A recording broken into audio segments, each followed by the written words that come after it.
Farmer Nicole here. I am at Circle C Farm and I am coming out to feed Summer her dinner, her raw. And in the process I have brought our 5.5-month-old Amadeus with me. And he's going over to say his evening hellos. Hang on, let me so I can zoom in a little bit. There we go. This is why it's doing that. It's because of the sunset, I think, but oh, she's just excited. There she is. Let me take it off there we go. Hey, Summer. But a lot of people ask, you know, how do you do introductions with puppies? How do you do the interactions with your older dogs or mature dogs that are maybe by themselves in a pasture? Hi, sweetheart. And so we just kind of do it. I know it sounds kind of weird, but hi, sweetie. Oh my goodness. And so we just bring them out. Manny and I are usually on the introductions, and we spend a lot of time with them ahead of time. And we're pretty chill when we come out in the field, unless we're dealing with something we've got to correct, you know, from a distance. But we just kind of let dogs be dogs. We respect the fact that they're going to sniff and smell and do all that. And we brought the puppy in. We brought Ammie in. No collar, no line. Summer was not collared at the time, so that neither one of them felt like they were being held back or restricted in any way. But we also know our dogs really, really well. So we know what they're doing dispositionally. We spend the time to make sure that we have a really good understanding of who they are personality-wise, so that we don't set any of our dogs up for anything but success. And so that's really important to share, because everybody's situation is different. You're going to read a lot of stuff on the Facebook group and the guides and a couple of different LGD sites, and that information is absolutely priceless. Get on there and read it. Read through the comments that are on Facebook. Sometimes people are ugly, and that's a shame that they feel like it's okay to be that way, because everybody's starting somewhere, and even as long as we've been doing it, there's so many people out there that have been doing it longer.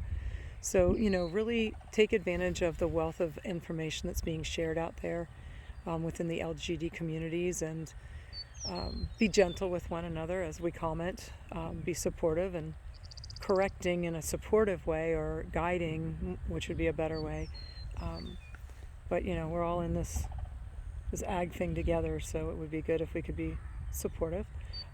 That being said, the Ammie is 5.5 months old, so he's over on the other side of the doghouse. I'm going to keep an eye on him, because quite candidly, sometimes he's a puppy.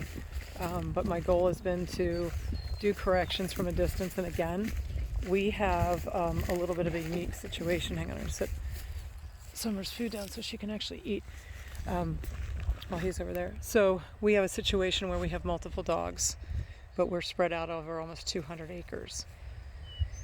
And so we've got them separated out for different things, respecting their representative dispositions, to some of them being perimeter dogs, some of them being interior dogs, and all of those things. So we really work hard on letting them establish their personalities and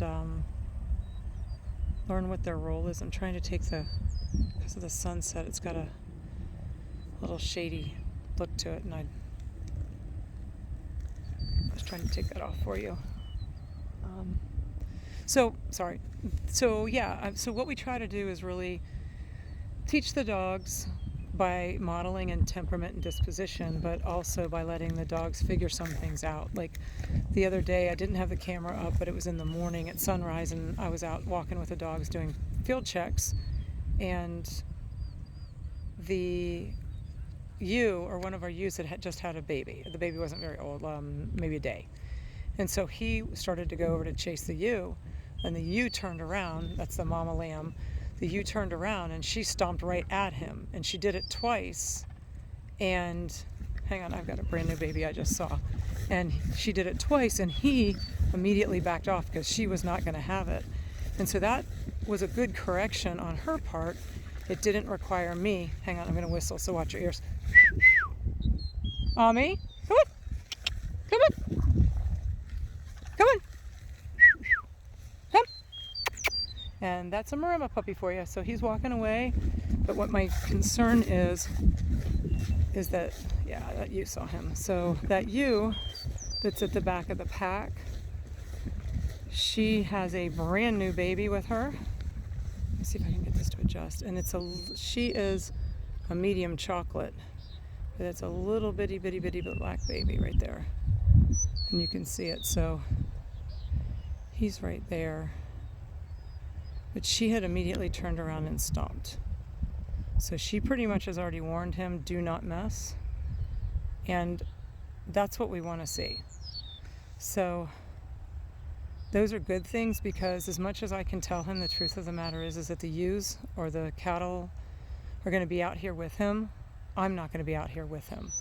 So we want him to respect them, and we want them to respect him. And so that's it's a really important thing to do the training, and at the same time to be very aware of their natural instincts and also respect the fact that they're going to do things. And I've worked really hard on not correcting him in anticipation of him making a mistake, but actually waiting until he goes to make the mistake. But if I can be proactive on the behavior, I will. So it's kind of a real balance between what he's doing and what I do or don't want him to do. And I'm walking over there, so it's going to shake a little bit because of the close-up. So we're going to let him smell and do his thing and see what he does. And I'll correct accordingly. Oops.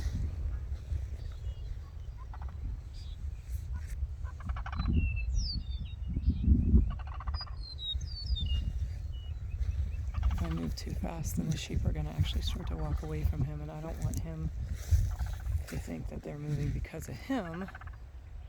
And I also don't want them to get in the habit of moving away from him.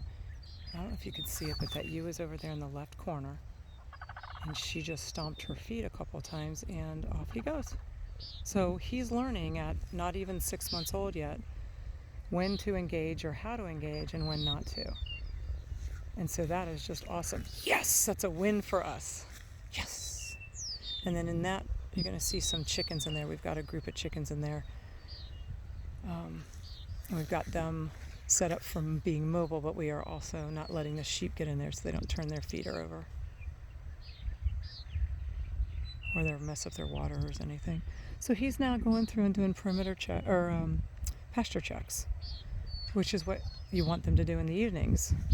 So as the sun is setting, they're getting up, they're getting active, they're going back to work for guarding, and they're checking everything out to see what do they see, what do they smell. I'm not exactly sure what he's looking at. There's another house over there with chickens in it. I'll bring it down so you guys don't get the building. So he's up at that north end of that pasture. And so I'm not sure, some of you may be wondering, why didn't I go after him for him not, coming on command? That's part of accepting the fact that these guardian dogs are aware of things that we as humans are not. So there's some times when I will force the come command, and then there's other times when I don't. And in this case, he was doing the thing in the pasture, so I made the decision not to go after him to make him come to the command. But there are other settings where it's around the building, our office, my house, things like that, where that's not a negotiable item.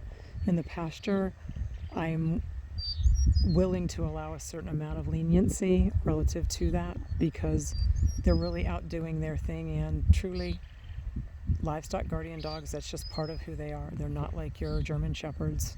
They're not like your labs and your doodles and that kind of thing. So you're not going to get the same response on some of those